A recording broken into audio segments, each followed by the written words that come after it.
γλυκιά μου μάνα, πόσο θα ήθελα τον πόνο σου εγώ να πάρω τώρα. Πόσο θα ήθελα κοντά σου, έστω για μια στιγμή, να σου μιλήσω σιωπηλά, να σου κρατήσω τη ζωή. Σε τούτη τη ζωή μονάχα εσύ μου δώσες φως, στοργή και αγάπη αληθινή, χωρίς καμιά πληγή.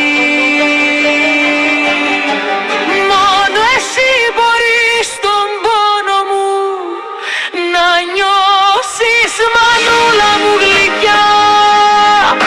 Εσύ, μόνο εσύ ήσουν το στήριγμα μου,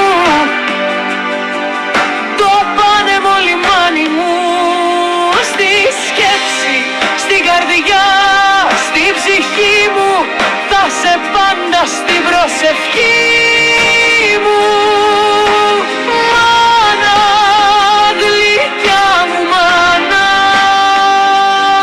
σ' αγαπώ όσο αντέχει η ψυχή.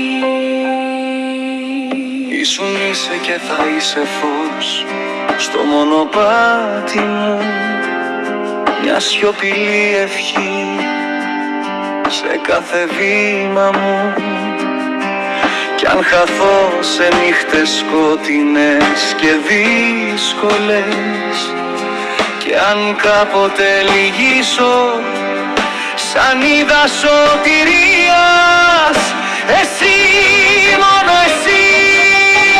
Κι αν δεν βρω ποτέ τα λόγια να σου πω ευχαριστώ, θα στα πει σιωπή μου.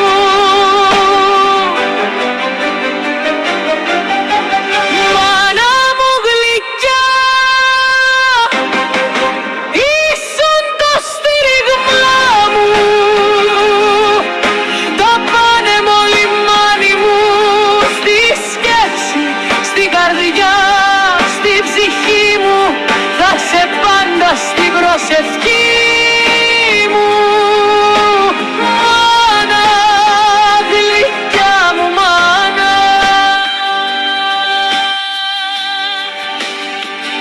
σ' αγαπώ.